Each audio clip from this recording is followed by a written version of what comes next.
Malo e tau mao hoata ai whiawhini e kainga ko kore ke u ngau eke ngai tala whakatapu ko tau pe ku whakatapua pe me he polokalama talanoa politikare o whiawhini.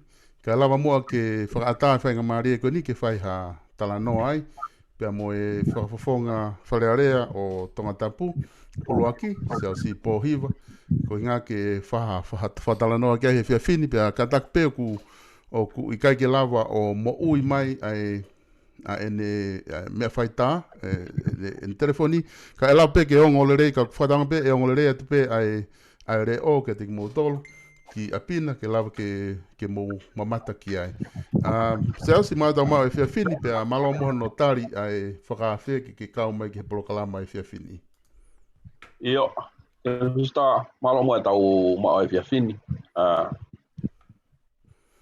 Iyo, koe ntu fuke he whiawhini e se ausi ko tui pe ku lahi whe mo iki nā me mea pa ku o whainga holo ke mauha taimi ke whakahoko e polokalama ko nika koe i he whainga maari e koe he whiawhini o ku whawhiawhia au pito ke taital de rei koe ke he polokalama ka lape mua iyo, ka lape pe ke kamata mua koe ilo pe koe ko mau tolunu ko mau i Nuusila pea mo e toko lahi taha e kainga o kunau mamata i polokalama o kunau nofo he ngai whanua muri pea koe mea whakawhiawhia ke nau tolu ke whanongo ki a te koe i he whiawhini e seas pea ko lawe i pe foki ke ta kamata mai ai polokalama ko ta toki fuafua polokalama hen ka lawe pe ke ta kamata mai me i he na toki ose atu foki eni ai tau e taha e malolo e tangata e ki paremia malolo tapu moia a Chris Pohiva pe na wakai fo pe i ngahi media ma social media ono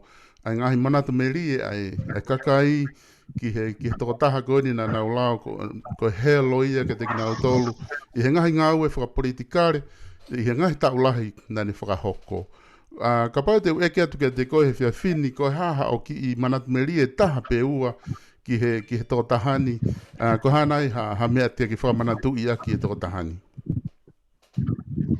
Io, mau lohi penga i e ka kuloto ki o te ki mea koe tangata iki ko tangata na e mo ui ak ene tui. Mau ko whanau no pe.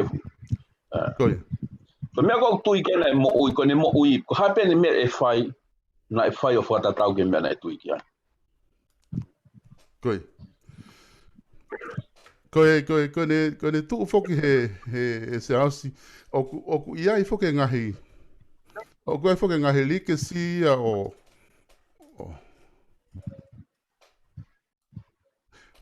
kata ke hu aku tau. Se ausi kata koe, oku iai foki ngahi like si e tangata e ki, oku ilo i he kakai toko lahi, na malawa ngahi like si koe ni i he whei lau, pea moe, nani wha mea ki pe tafi pupu, he mala e politikare. I ho hoko atu koe ni koe whakafofonga wharearea ko tonga tapu uluaki. O kuke hoko atu ke ngā we a like si koe na whakotu e akilisi pe o kuke whakakaukau ke liliu ko ngā koe taimi pe me tuunga koku ai he ahoni.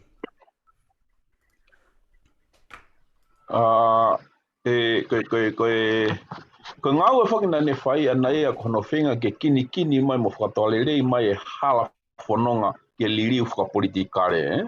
Me he whaonga whakapolitikare motua, ki he whaonga whaou koe ni ko whakatemo ka alati ange. Aia koe ngā ue nā ni hanga whakahoko. Ko tue taimi ni ko toi si i peki, ai ki konga si ia pea whakakakato a ngā ue koe nā ni whakaamu koe ke whakahoko. Pea koe whehui an koe ke whai. Ka whakalawa ia, koe hae hoko atu. Aia koe ki dimension o pea ko tānaki mai e au ke ngā ue koe nā ni whakahoko. O kono moni o neka i ke ulawa o tui e sū. O tatau mo ngā ue koe nā ni whai. Ka ko uloto ke mui ofi pe ke he whakahoko whatongia na ne whai. Whai ngā whi lau na ne whai he mara e whakapolitikare. Ka uhi ko toi si foki pe toi si foki pe a kakato li li fo politikare ia. O ku ai mo ngā hime ke he ia o toton ke kamata hono ohi mai ona. Koe. Hange koe mo ui whaka ekonomika. Ngahi maho inga ngai mea whaka ekonomika ki he kakai o e whanua. O toton ke kamata hono whakahumai ia. Ko he koe taha ia ai mea ko malohi au ai. Hono te tala ki mai fo i taimense fo o ke mea whakapolitikare. Koe ka kato koe tau whatonga. Kai ke tuko ai ngā whakapolitikare ia. O kei hoko atu.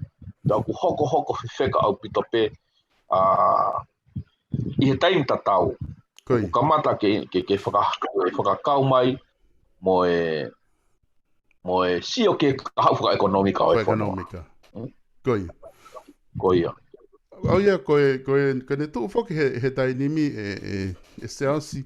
Koe ki whehui e ni oku mau whehui mau pehe kakai pe he whaketingi mau tolu he ngahi polo kalama ku mau whahoko. Koe hae vis one ai pātoa, pe koe pāti te mokalate o te motuanga au wha. Oku ke pou i pe ke teke ke ngā unu aki mo e pāti me he taimina ke whare area ai o alu ke au ki he wafe ua taha ke whiri pe te laka atu ai. Koe hae visone koia, ai te whito i visone koia. Koe te whito i visone whoki koe ke tariu i ka kato ai maumawhai ke kakai. Koe complete accountability.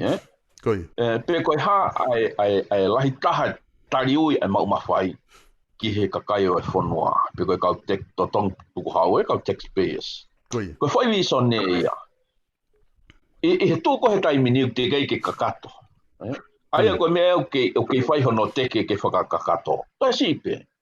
Koe ne kakato pe ana ia, ku ngā unu ai visone ia ke mea whaka-ekonomika.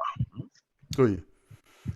Aia ko pehe ke tari ui kau taki ko talanoa ni ki he levolo koe ni o executive, pe koe whare area, pe ko uhinga whakaluku. Ki he levolo whare area. I he levolo whare area, Whare area mo executive, Whare area mo executive, Ai ko uhinga ke whiri e kakai, katoa ka whare area, pe mo executive. Koia. Koe whakaamui. Koe whakaamui. Ko tariu i kakato.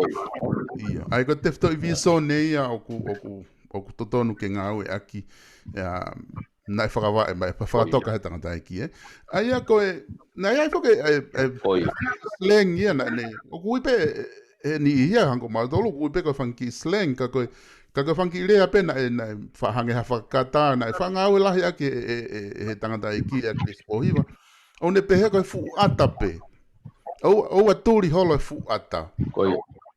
Koe hae ne mahu inga, uhinga maari e whakaukau. Hono whakasino vi whakaukau koe.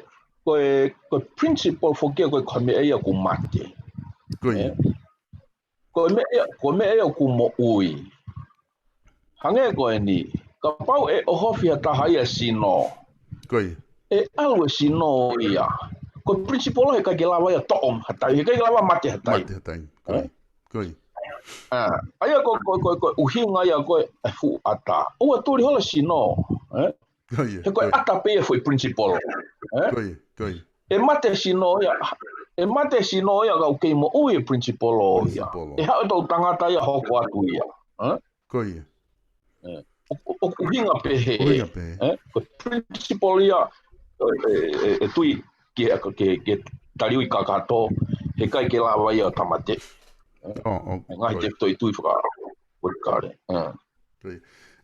Se asi koe haka ni, koe ki mo ke hoko atu ke he isi ko whiehu i atu ai, ka ko manatu i hake ai whakaukau koe ni. O ilo te whoki koe professional koe whaiako koe.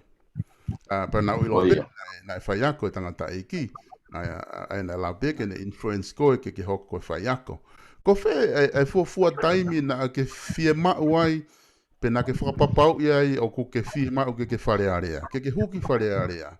Na ke whakakau wholoa ke ai pena e toki tupu hake peha whainga taimi ke liriu ho profession me he whai a ko ki wharearea. Na tupu hake peha whake atakai whakapolitikare. I whamiri o kutala noa i me whakapolitikare me pongpong ke fia. Koi. Pea koe konga pia mo ui. Koe na kai hata i mena whakaukau au ke wharearea. Kana aku os whakaukau pia au te ulawa te tokoni he ngau e whakapolitikare. Koi. Na aku os mawahe au me tongani. Mo family. Aloa o hoko te ngau e region. Pea nei pe whakamue hoko atu. Koi. Kana e kai ke pehe ke more me a uia e whakakaukau mau pe ke mea whakapolitikare ki tonga. He koe mea ia nei konga hoko, koe konga pia e mo ui. Pea i he wafe taha fitu na e toto fitu takeangi tangata i ki ke ufoki mai. Koi. I wafta ano. Na skamata pe ene taimi koe nei hoko e koe pare mea wafta hani maa. Koi. Na e kore mai e ke ufoki mai ki tonga ni. O to koni angi ki ai. Mahino kong to e lahi ang hono whatongi a. Pea mea pango hene o saini e kua rea pau a kuia ngā ue tau e tolu ai fisi. Koe mo e kautaha koe na kuia ai, SPC.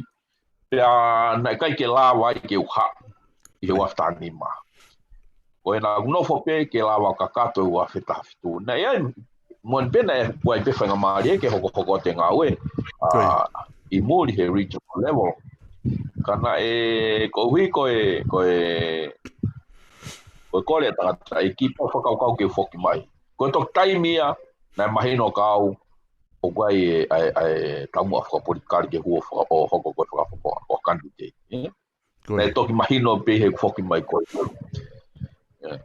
Koe malo, e te asi o ku whanongo whoki he whai tepi o ku whataa. Porque kata ke pehe ko me ke konga uraki ku e tala noa ko me o ko me no fo pe e tangata iki ko tu mago konga fa o seni ke o fehu e toai he nga o e tangata iki ko nga ma winga nan fa hoko pata to ki hoko ki hori poti ko e na o na fa nongo he tepi o ku na ne fa a me a ke le ko ni o ko ke langa ke fo noa to fa panga mo langa fare mo totongi e kakai pe pripe na kai pe foke ne tali e ia ke fai me ko ia ko totongi e kakai pe ai ke finga ke whakatau e vote na no ftaho pe ia i whakakau ko e ko tu faki pe whakamatala ke ako e kakai ka ko wilo hoko ia ko isi a hon tata te fita pe ki he pati ko ni a te mokalate o tomoto anga au pe ko tu pe ko ke puri ia ko where do you stand he issue o ke tu I fe he issue ko ni tuku mo ko fia o pito I he fehu I ko ni kai tuku ke hanga from I whainga maari ko ni ke hanga o whakamatala I lelei ke mahina koi o hange ko tala no tanto Koe ngahi whakahekiki holo mo ngahi tokehekehe holo e koe ni koe tokehekehe I he fo I takawhi. He takawhi, koi. Ka koe lau maari e fo I lea ko ia. Koe lau maari e fo I lea ko ia huno fo ia he mea koe COVID-19 contract. Koi. Hange koe ni. Ka pau ko toko taha votau, toko taha whiri au. Koe whatongia toko taha kantiteiti, ko ne hanga malanga I mai a ene tui, ene principles mo ne ngahi whakakaukau. Koe whenga ke convince iau ko toko taha vota. Whenga ke ne hanga o whakaloto ia ko toko taha vota, ke tui ki he ne ngahi whakakaukau. Sai, Ko taimi ko tui ai foi mama ko ne o mai. Koi. Pe te hanga lewa fuak e falala e foi fili maana. Mana. Ko foi COVID-19 ko ia. Ko foi o no ke tangata iki ko foi COVID-19 topu tapu. Koi. Foi contract ko ia. Ko foi area pau ai to taha quantity mo to taha vota. Sai. Ko foi area pau ko ia o ku tuuloa i langa fonua. He ku maka tuunga ai foi vote e angi e falala ke to taha quantity i he mama ku ni hanga o mai ke te au. Koi. Mahino Koi. Sai. O hinga peheni lewa ka pau e hau e to taha quantity o mai hakonga mea kai. Ke maka tuunga e ku fili ki ai. E kai tuuloa ia. Ko foi contract ko i hoku waha apea moia. Na e kai ke pildia i he mama o e atamai. Na e kai ke whau e foi area pau ia ko ia pe foi COVID-19 ko i he mama whaka atamai. Na e whau ia i he koloa na e whakaloto i aki au. Pea koe foi koe kaha hakau wharearea te nau huki wharearea koe uhipe koe whakaloto i aki hakoloa. Koe kau ko ia o ngau e ko ia. Hei kai tuuloa e nau whaifatongia. Pe kai ke malohi e nau langa whonua. Mahino e uhinga Ko ia. O kai ke malohi e nau langa whonua. Ko uhinga pe o ku vai e makatuunga. Ai area pau na nau whakahoko mo e kau wauta. Ko manatu ki heni. Koe ku kei kei tongani au te kei au ke ngawe, ko whaala mai tangata iki me he wharea rea ne kei tuu i koro. Koe wike wahepe, o si kiwa te toko lahi ia, koe o kore se niti he kau whafofonga ke. Hono uhi ngā poki, he na e whakatau aki, e nau whiri, e nau tolu e mea koe ia, koe se niti. Pea au expecte kau mea koe niti, e nau ke io ai pe, o mai e se niti me whafofonga. Ko hui koe nau area pau, pe koe foi contract na nau whau, na e makatuunga ia, i he tuwha se niti. Sai. Pe hei kai rewa ke whaingofua, hei kai rewa ke tuuloa, ai whai tuuni, ai kau whakafofonga ko ia. He ku pau ke nau aafe, ki he whia mao koe kau e nau kakai ko ia. Kai ke base i he principle e nau langa whonua. Ko sai, ko e lau maari e fo i rea ko ia. Ko uhinga ia ko pehe, ai pehe koe, o ko tui au pito o kai ke tonu, o ku hala pe ke whakatau e vouti ai kakai. Ake hakoloa whakamate e. Ko he koe fo i COVID-19 te u topu tapu. Koe vouti ai kakai, o ku whakatau aki ai principle whakalangi. Koe mo ui whingaulau, koe mo ui maa. Koe ke hātu kia kita ai mo ui o whilaulau ke ngau e mai kakai. Ke maka, ka pau ku whiri kita hataha makatuunga i he principle a ata. O ku tuuloa e langa whonua ia. Koe uhinga ia koe talano. Pea kou tui au kutopia uia. O ku kai ke maa hano whakatau e vote e kakai. Ka ukai ke halai e tokoni ia mo e ofa ki kakai. Ko foi mea ane ke lawa o whakawhai ke he. Ai ofa pia mo e whakatau e vote. O ku koe talanoa koe ni koe ki he wholofola ki he whakamau. Aho koe whakamau. O wanga e tui o whiri mai ne whangasipi pia alu ki hono to matau alu ki hono to he maa. Ka koe, o wale koe, ai whahinga ko nau tō matau. I he nau algo ke tō matau pe nau whihu rewa. Ke tauhi. Ko hai uhinga o kumau heni ai, paka pehe tauhi. He nau whie kaia, na mu whawhanga au. Nau whie inua, na mu whakainua. Nau ipiri sone na mu ahi ke te au. Pea pea rewa kau mea, ane whie ia mau.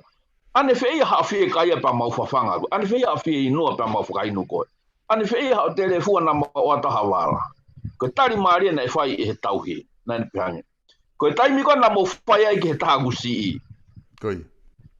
Ko taimi na mo whai ai ke te au. Ko whai lau maaria ia. Ko e tokoni u totong ke whakahoko ia. Ke te tokoni ke kakai ko u masiwa. Ko tokoni ke kakai ko o ku tuku hausia. He koe ola tau potu. Koe ola tau potu o tariu i kakatope koe.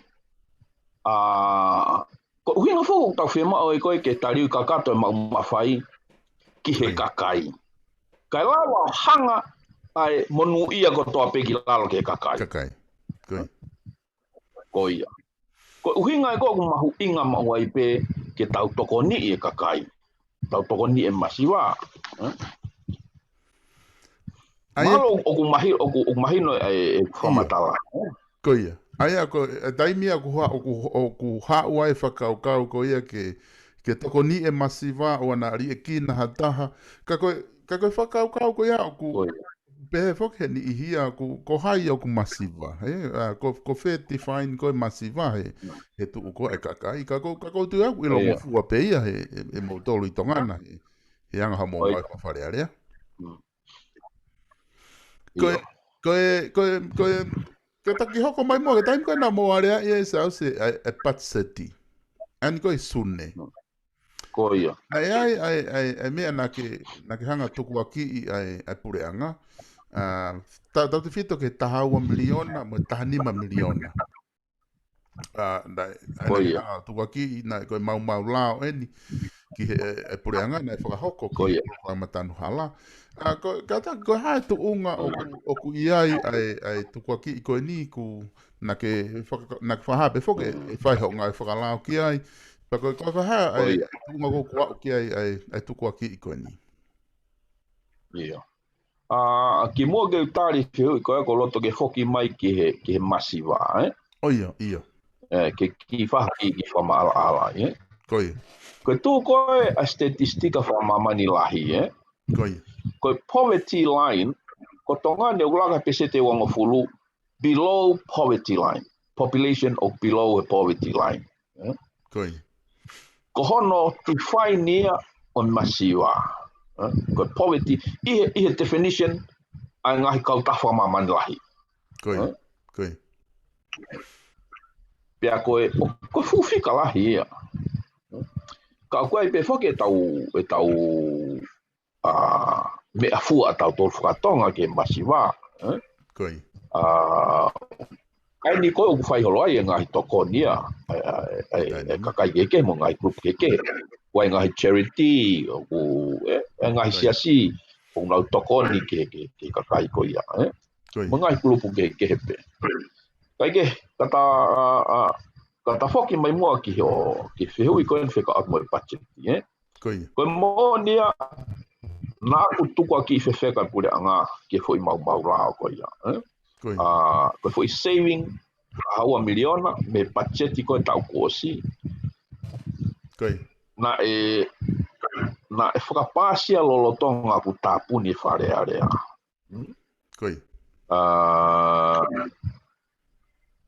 Pea mo tahanima miliona bonds, koe domestic borrowing, pea koe no whakalota whunua, ke whai a ke tanu hala. Ke te au i he kutui, whatatau ke he lao, ma koe nistu tone whunua, o kui ai e mau lao ai. Sai, koe challenge koe ki au, koe kai ke o whainga taa, ke umau hakau loea i tongani te nau lawa whakahoko ai hopo. Mana tui ko u hopo la lahi peheni e pureanga he kohilina e whakahoko ia e loia mi New Zealand ko Dr. Rodney Harrison. Koi. Ai, nā kua seanga o approach a Harrison ke ne whakafofonga i au i he hopo. Koi. He kurahi o case a kuia, I mean, ko latest case a kuia o kou sio kiai whekau aki pia mo e mau i koe ne Appropriation Act. Koi. I he tanu hala. Koi. I programa tanu hala kona u whakahoko. Ka koe pore lahi taha ka au he taimini. Ko te mau haloia i tongan ki ni whai hopo. Whai hopo. O ku whano ka uloia ia me u keisi. Mantu ko u keisi ni against pureanga. Koi. Pea he taimi lahi na ka whai pe e tangata iki e u hopo pe ni. Koi. Koe na o koe e ai loia nu usila o ko kei whengau aki mo e taimi. Koi. Tō tahai o ku kei ako. Pea mo e loia me Amerika. O ku tokoni ki te au i ngai whakatotolo ke isko ni. Koi. Mea pango na e whai e whenga ko ka Harrison ni o ku ke iai e hopo ia me he kuohiri o ku ne kei whakafofonga ia e pure anga. Koi. Koi. E pure anga ia he taimi koe o Aglisi. Aglisi. Koi. Ia koe hopo whokenia ai gein se pure anga. O ku e ai e conflict ia e koe ke ni lawa na tari mai pe Harrison e kai ke ni lawa o whai hopo ko ia ma aku ko ui o kei pending e ne keisi anai o ku ni whafonga ia pure anga. Koi. Ia mea rewa ko hoko ko whenga holo hakaulo ia i muri ke tokon ke whakahoko e ngahi ngau e koni. Ai koe pore lahi tahaya ki a te au he tai. Koi. Koe mo e tō taha whare i whakalapa pe me Amerika ko kore tokoni ki ai. Kau kei whenga i mai e ne laiseni, kei os apply mai ne laiseni ngā whakaloe anai mi maasi pe ia, ke ngā whakalao i tonga ni kau kuka. Asi ngā mo ne COVID, o to e complicate ia whakalapare mai ia. Ka koe iyo, o koe e ukeisi, ka mo e pure anga, ka koe hange ko whamatala, koe pore nia koe loea. Whaingata ke maha loea, ka loea whalalanga, ke nau whakahoko, he ko u keisi la lahi. Koi. O koe ka keisi o whai kua. Koe ka tū ngai a ku iai. Ai koe inga se ase o ku kai ke fia mau he kau loea ia ke nau fi hangahangai mo pure anga pe ku nau fu matoa ki mo ua pe nau tau lia koe ke ata he whainga maani. I kai. Koe te ni hia whainga maari, ka koutu ia koe pore mo ia ke a tek nau tolu. Ke ai kau loea koe ni ke nau tolu. Matu koe lua whakaloea pe nau tolu. Kau loea pure anga. O ki whaingata. Ka loea tene lawa, i tonga ni tene lawa whakahoko ngā ue, pa whakahoko lelei ki e kuwhie mau. Pea kou pehe koe loea lo tolahi monia. Na ilo pehe tangata i kia e palparema koe mi fuoloa. Pea koe na ni hanga peo ngā ue kau loea he ni ke tokoni ange ki ai. Ka koe u mea whakahopo ia nei whaitea e Harrison. Ai e pe koe ni au hoko koe he taimini. Ai e ko nake ki lawe whoki ki ho pehe pai mo case wha mui au ia ki lotonga ngā ue kia hana whakatolo i koe mau i Appropriation Act i he tanu hala. Ai e ko tala no ai ni ki he no ke ono hua i koe ulori maka Koe ia. Ko wheta whaaki u kuke unkia.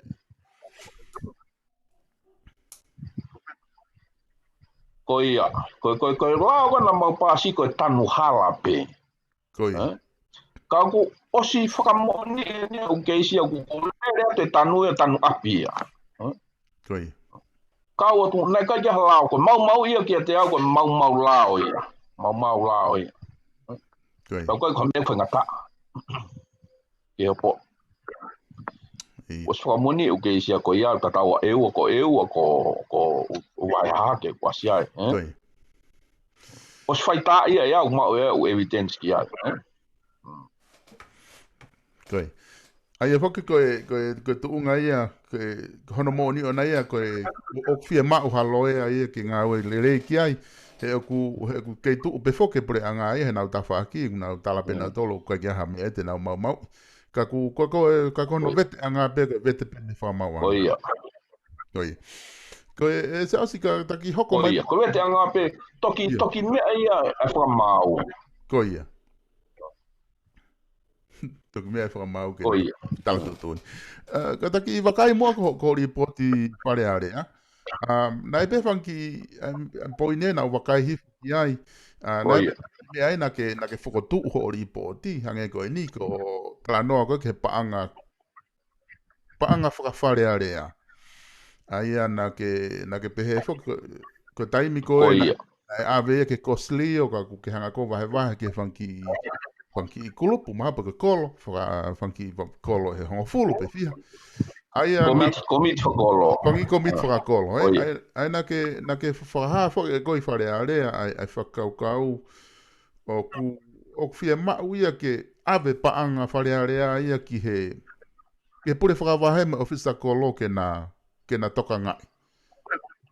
O tonu ak mau ai pe kuhala whakamatala ki ho mea. Ki ho ripoti. Ko ia tonu ia ko ku ki au ia ko way forward ia ko ia ko mau te ftoi fatongia fo ko faulao ko ia ko mau te ftoi fatongia ko faulao ka ko uhi ku o mai ka mau tole siri ni whakawahenga ia ko ulahi ko pau fo ke mau accountable pau fo ke mau taliu ki whare rea anga hano whakamoreki ko ia pe ku pau ke aloa o whakafofonga o whakasio ai ngahi o tokanga ki anga hono whakamoreki ko hanga I mea e lelei ki kakai koe ko whakamore no ia pe ko kai ko hanga isi ia ka kumore ai hoku taimi o kuia koe whakafofonga I kai ke ngā tai e ai moe nau ia o whakatau e vouti he kai ke mama o ia e lawa ngau e age siri nia ko ia e whakafofonga ko ne seni ke campaign yaki ai ke te au ko hono ko whatongia to tonu ngau ko ia ko whatongia pure whakawahe ko to ton ke whau e lao ia liliu ke upgrade ke atu unga ia pure whakawahe ke hare wolo an hangi ko muri whakamo ui ai council ko lia whakakolo whakakolo lalahi pe alewa siri ni ki ai ko tui a koe osi ai foi ai whare area ko ni ko ua kilu ni mamano ia o tufa mai ke whai age whangaki tokoni ke ngahi wahenga fu ware au pito ko tui ko si tahak doton ke taki ni makilu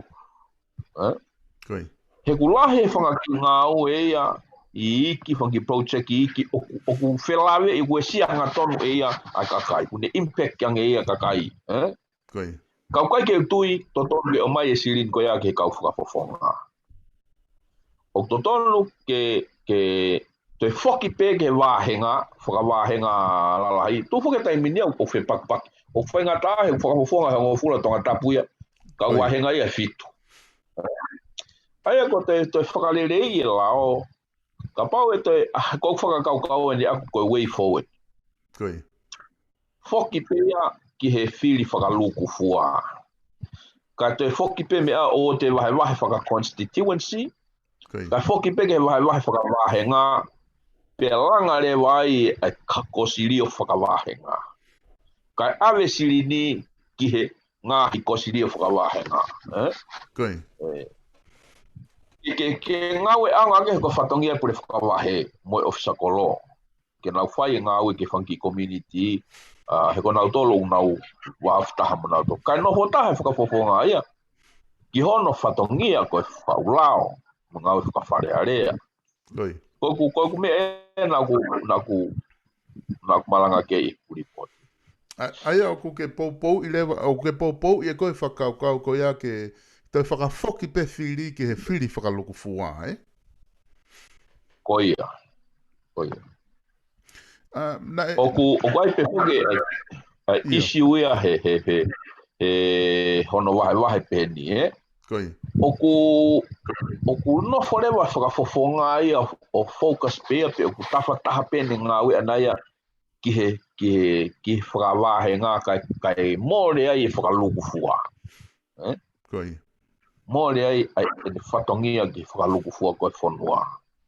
E ke heia ka pau koe whiri o whiri whakaluku fua. E aluewa toka ngā ke whakaluku fua. E kai ke te nofo he whakawahe.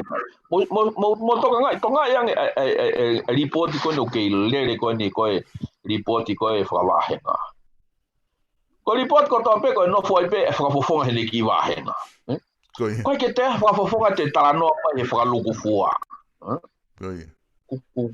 To o whakaluku fua tonga e whakaluku fua whanua focus pe taha pe taranoa whakafofonga hano ki wahe ngā monolanga hano ki wahe ngā.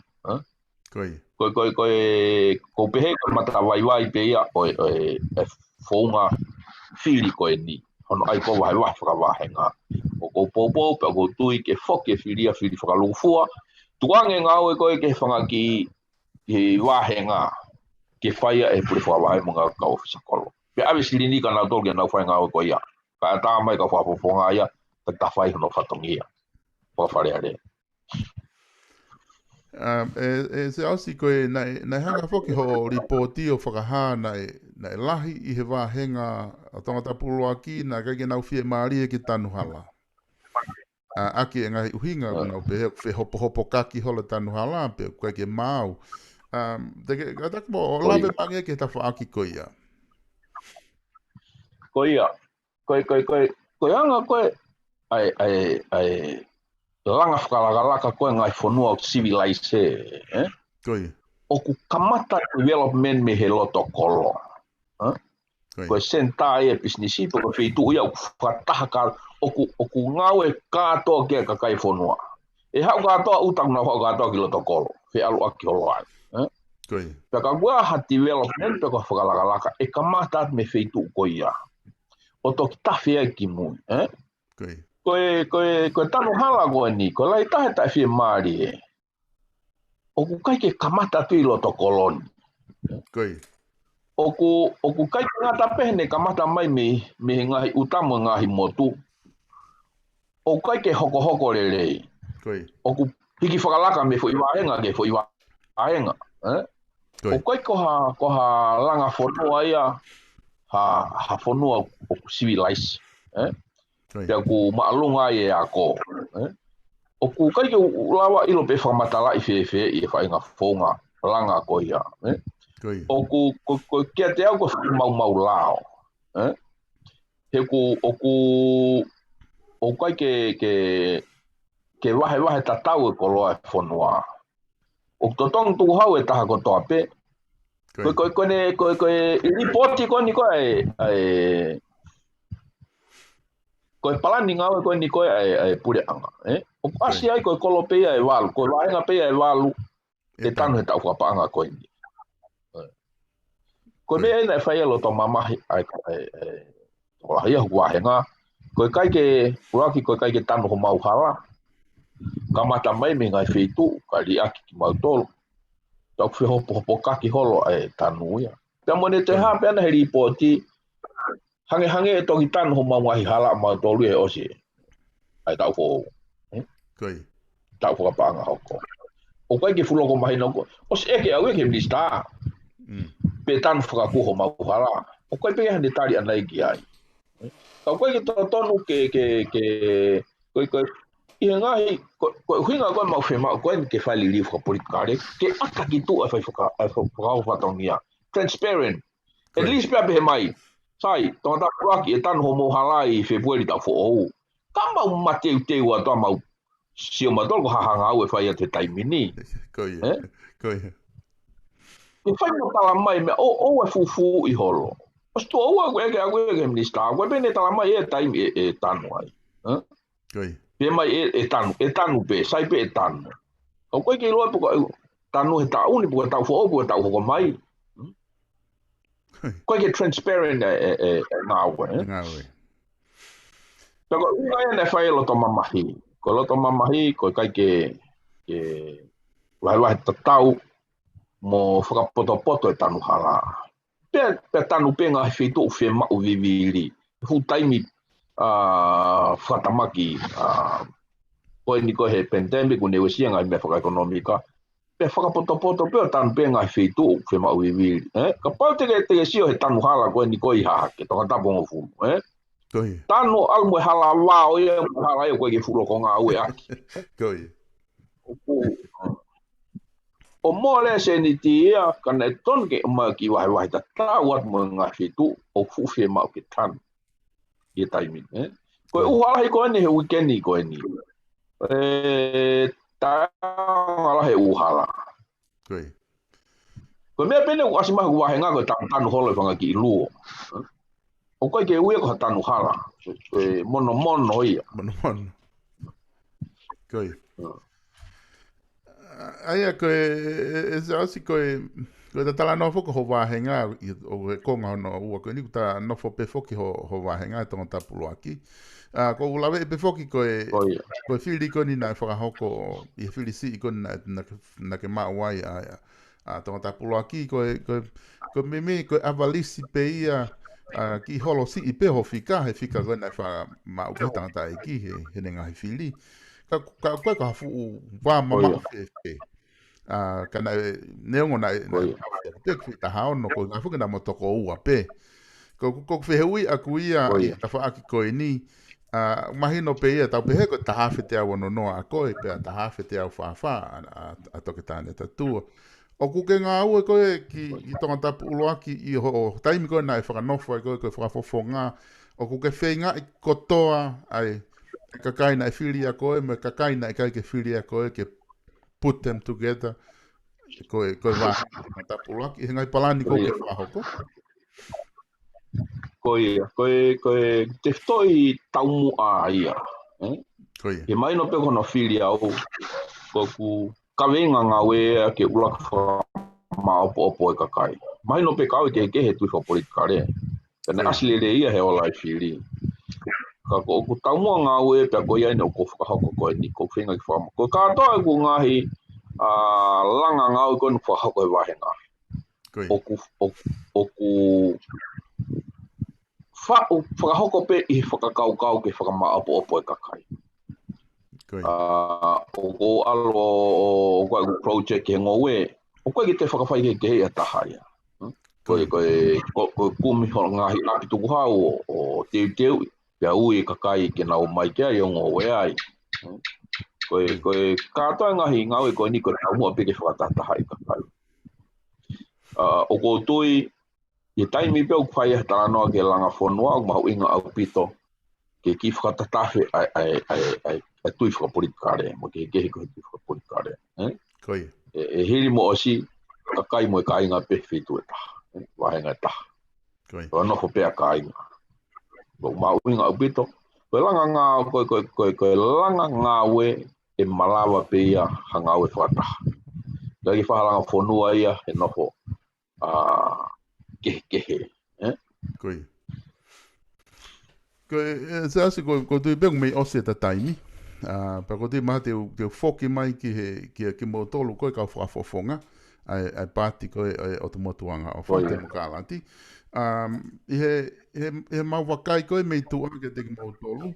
O ku e whaunga, mahalo ka hau, pe te upehe ko ha whaunga who o, pe koe i lope tonu e pe i kai, pe koe whainga tau ataina, pe ko mou ngau e aki he talu ho mou hulere mai koe ni, he tau whare area koe ni. O ku e ni hia ku pikinima, pa ni hia ku kakina tari na tolu, ai isi ta tau pe ku, o mai pureanga, po ha whainga ripo, po ha whainga mea hanga patset, po koe ha. O kua whahinga tūtu uni ke mou taktaha tawataina pēne Filipi o kia mau ke mou tū whakataha. O ku kono moni nau mahu inga ke mau tū whakataha. Koe. Ka oseange o kuia e mea ke fua tau ki ai magatu unga e mau tū. Tū, koe.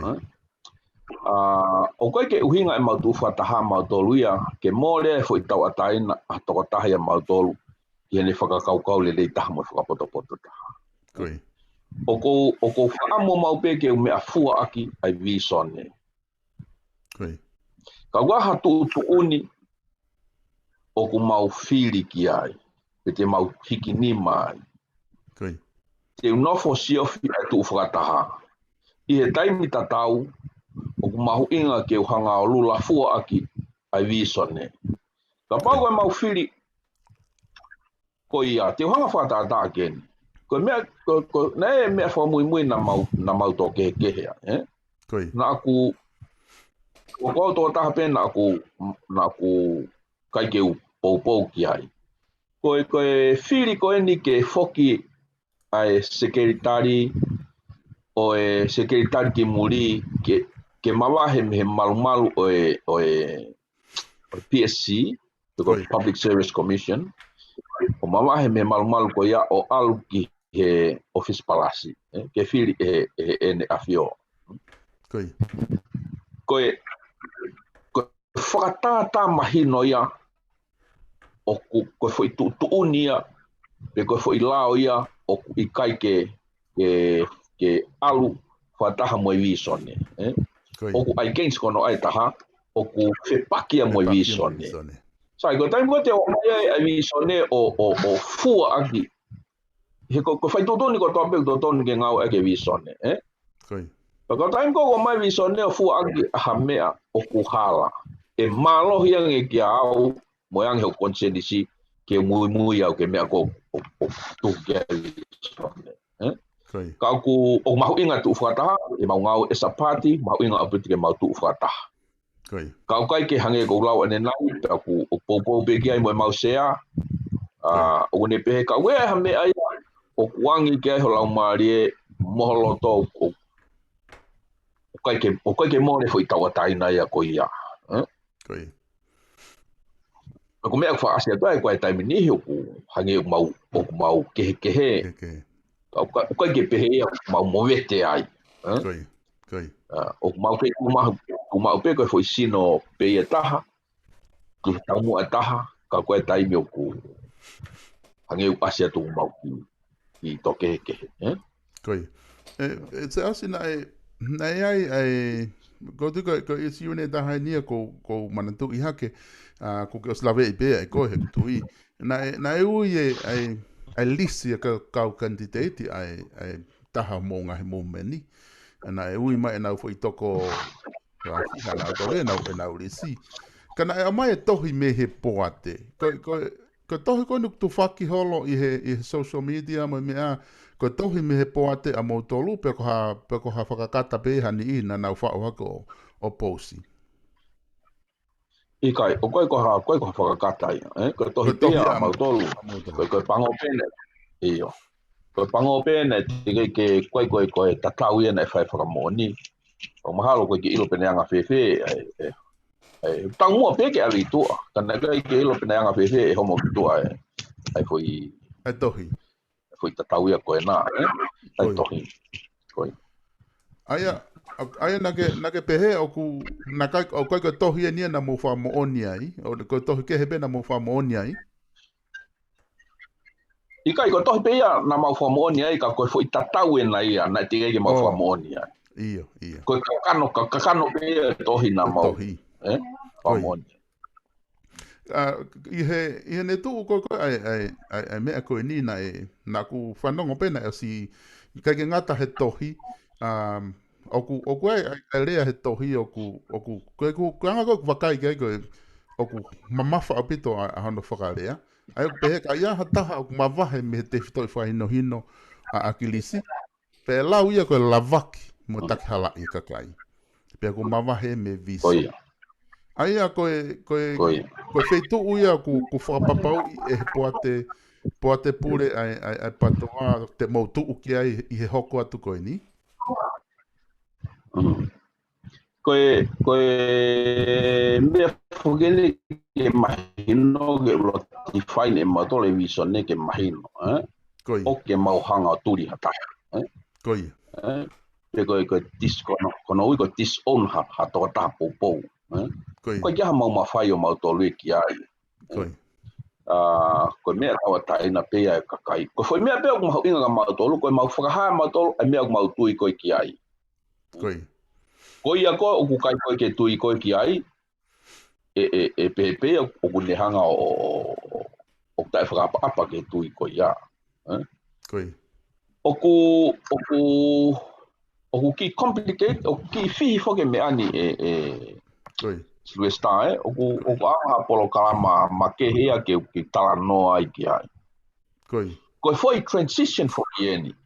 Koe foi o tau ke i mga hala tau tolu, koe whetukutuku me whaunga mo kua, ke whaunga fo'o. Sai. Aia koe lolotonga e tau whenga ke tau whetukutuku e foi misin whakapolitikare koe e whonua. O ku maho inga ke whetukutuku mo e tau tui, ai kau pou. Pea mo whetukutuku, mo ha whahinga whaunga pe, o ku nehanga o whakalere, kune manage, ai kau pou.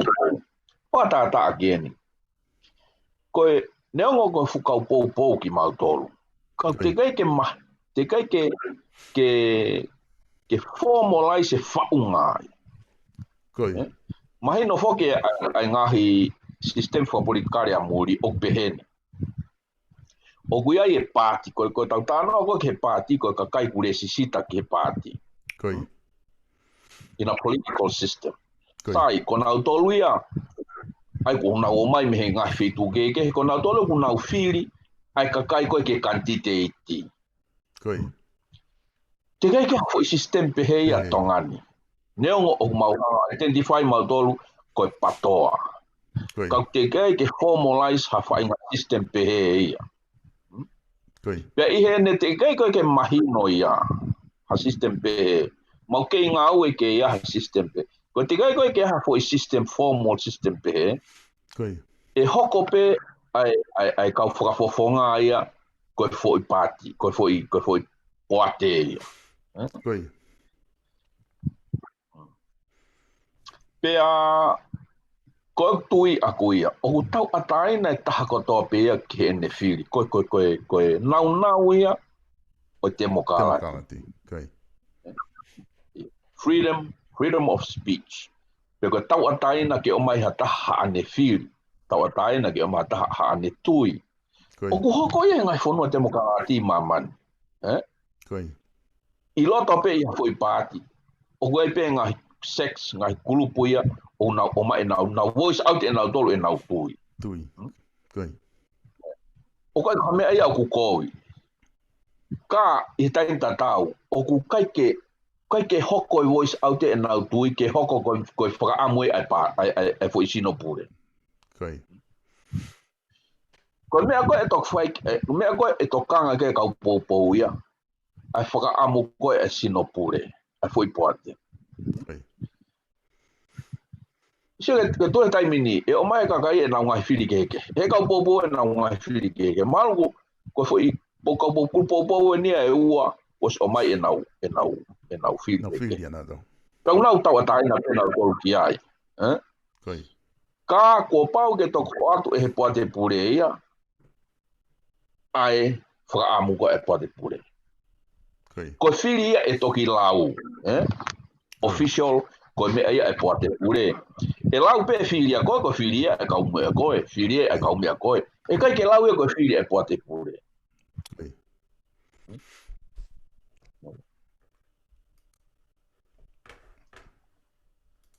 Aia koe ne tuu rewa ko ia o ku...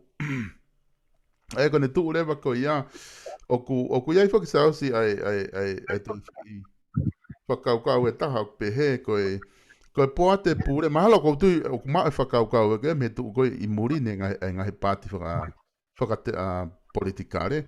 Aia rewa o pehe rewa ia koe poate pure o ha pāti o ku tonu ke whiri pe ia kehe ia mehe kau whakafonga whare area. Ka ku mahina pega te aho tala mai, ke mau e whakatutu upe, ku hoko pe a mautolo kau whakafonga whare area koe poate pure. E whe rewa ka pau e a uia ka tuunga o ku toe whiri atu mo poate pure ia. koe whakaamu ia, koe lua atu whoko ni ke au ke he whiri tau who. Ia. Mahalo I he hoko atu, koe mawhenga ke formalize, ai fo I sino ko ia, officiale, ai fo I sino ko ia kui koe pāti. Pea te nau toki whiri rewa, ai poate te pure. Sai, koe ne toki mau ia, pea toki o rewa, ai mawhai koe pure mea mautolo, ai maulolo tonga puke taimi. Hanga ko grawe nai, koe uhinga mau ke hoko ai koe poate pure, he te kei ke formalize ye. O tau ke ihe fo I manga hala koe whetukutuku. O tau ke ihe manga hala ni koe whetukutuku mi he ki he. E whetukutuku e tui, e whetukutuku e whaonga whakapolitikare whanua, e whetukutuku mo mau structure whakapolitikare a mautolo. Koe kau popo. Me he mea motua, I ha mea au fo ou. Aia ko tu uni ko ni na moanga o na riki mai ko ni ki tua tatau ko tu na mo whakahoko o ku mo tu whakataha ai ki mo tolu e kau whafonga pe koe poate pure ko kau whafonga whare area toko hiva. Ko ia. Koe nai kai ko mea whaingo fua. Ko ia. Ka koe mau aluhi foe o mau tui ko mea e peu toton ke mau tu whakataha ke tuat ki tua. Koe whakamahino pe position ia e pāti.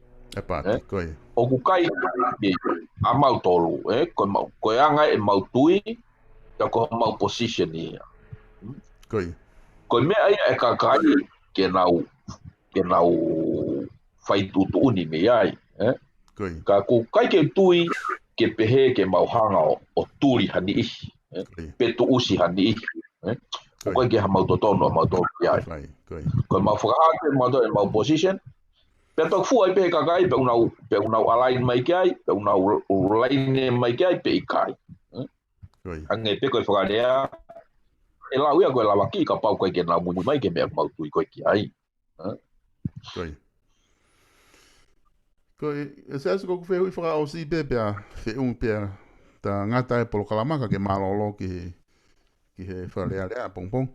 Koe, o kulahi e ngahi palo pare, ma koka o tala noe ne aku he patoa. Ka toa pe whangi hawhainga kulupu whakapolitikare pe. Anga tau tole kakaitonga. Ko taim koku saia ki kulupia koe he kakaia he ki pāti koe, ki pāti koe, koe. O au pe ku saia teni he patoa, koe pāti ai kakai hele. O toko lahi ai kakai ho tau kainga tonga, o ku palo parema e nau nofo whakasosiare, koe mahu inganga nau tolu ia e politikare, pe politiki. Lakanga nau tolu ia ai mea whakapolitiki ia I he whāmui. Ko whē mea o ku ke tui, o ku totonu ke ako e kakai ki ai, he ko toko taha politikare koe, koe whafunga whare area koe. Ko ia. Ko pehe pe au o te ke tau mateu teu whaka-atamai ki ai. Koe foi mama whakapolitikare koe ni mo tana whakapolitikare e kakai taimini ne toki asi mai pehe tau e tolu ngā furu koe ni, ki mui ni. Ka ihe tau tolu ngā furu koe ni ki mui koe ni, pe o ta whanga furu koe ni ia. Me ko lahi tahana e toki asi pehe tau e nima koe ni ki mui ni. Toko lahi taha asi hake ia he malolo koe ni e tangata iki. Pea ku hu mai ai toko lahi, moi kakai mo ngahi kakai ke he pe, koe tui, koe pātoa pe ia. Ka e tui ke he pe, nau hu mai na tolu o tala noa whakapolitikare kau koe ki fuloko mahino, mahu inga maari e ka nau tolu. Pea koe I he taimi lahi, koe uhi koe si koe ai mahino, o ku tataki a kia e o ngomo emotion ni. Pea o ku afe ngofua e toko lahi, o maalungang e nau whakawawaha whakapolitikare e nau ongo. Tau moane e mea behengu o ku lahi paraparema ai kehe whakatui I whamiri. Ka koe kaike mateu whakaatamai. Maalunga emotion ai ongo, tataki ake ongo. Koi. Ha malo pito E toi mahalo no Wanoa. Peto que lava o learning curve. Koi. Koi. Malo pito se as ko fa malo la hiatu he polo kalama le rei ko ke tafa hoko he fini. Pa malo atu tuku taimi. Ka pau te ai ha whainga isiu ke fie lave whaka osi ki ai. I he ko tuku te ki taimi ko ni ka pau te hame te ki te manatu i ke lave whaka osi ki ai. Koe mea ko tokanga o ki ai koe way forward. Koi. Sai, koe ha mea e tau hoko ki ai me he taimi ni. Where to from now? Koi. Te gai ke kakato tui a lili whakaporikare o mau o whakaamu koe ki ai e mau i sone. Pure anga koe ni o ko rau e o ko kau ene pure anga mo weu. Mo weu kai ke ma opo lei e ngā ue.